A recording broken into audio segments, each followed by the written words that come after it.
এবছর জাতীয় পর্যায়ের হজ এবং উমরা মেলায় আমি ট্রাভেলসের 3 দিনের অভিজ্ঞতা যদি আমি আপনাদের উপস্থাপন করি। প্রথম বিষয় হলো, একটি নান্দনিক প্যাভিলিয়ন ছিল। আমি যেটা বলেছি যে আমাকে কোথায় পাবেন, খেজুর গাছের ছায়া দেখেন। আমার কাছে মনে হচ্ছে সারা দেশ থেকে হাজিরা এসেছে। আমি আমার কাজের জায়গাটা আপনাদেরকে একটু বলি।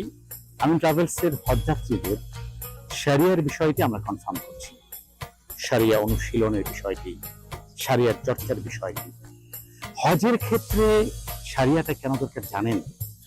হজ সফরের শুরু থেকে শেষ পর্যন্ত গোটা সফরটাই হলো একটি আত্মিক সফর এবং একটি হিস্ট্রিক্যাল জার্নি। কোথায় যাচ্ছি আমরা? মক্কায় যাচ্ছি। কোন মক্কা?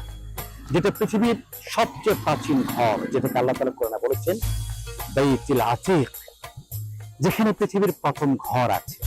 আল্লাহ বলেছেন ইন্না আউওয়ালা বাইত উদিআ লিন-নাস লাল্লাযী বিবাক্কাতা মুবারাকা ওয়া হুদাল লিল আলামিন।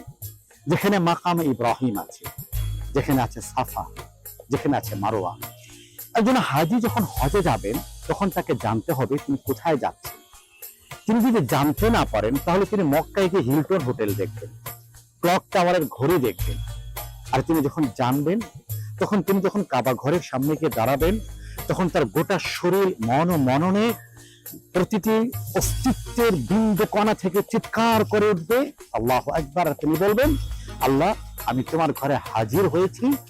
তার মন ও মনন থেকে অনুভূতির সাথে বেরিয়ে আসবে সেই বিখ্যাত উচ্চারিত শব্দ লাব্বাইক আল্লাহুম্মা লাব্বাইক লাব্বাইক লা শারীকা লাক লাব্বাইক ইন্নাল হামদা ওয়ান নি'মাতা লাক ওয়াল মুলক লা শারীকা লাক। হজ মেলায় আমি যেটা দেখেছি যে প্রতিদিন সকাল থেকে নিয়ে একেবারে সন্ধ্যার পর পর্যন্ত, রাত 8টা পর্যন্ত, 9টা পর্যন্ত সম্মানিত হজযাত্রীরা এসেছেন। আমার কাছে খুব ভালো লেগেছে, তারা জানতে এসেছেন, হজ নিয়ে জানতে চান, হজের প্যাকেজ নিয়ে জানতে চান, হজের অনুভূতি নিয়ে জানতে চান, হজ জার্নিটা নিয়ে জানতে চান, কিভাবে তারা হজ করবেন এটা নিয়ে জানতে চান, আরো নানা বিষয় নিয়ে তারা জানতে চান। হাজিদের এই যে জানতে চাওয়ার আগ্রহ, একজন হজ প্রশিক্ষক অথবা হজ বিষয়ক শরিয়া স্পেশালিস্ট হিসেবে এটা আমার কাছে অত্যন্ত আশা জাগিয়েছে।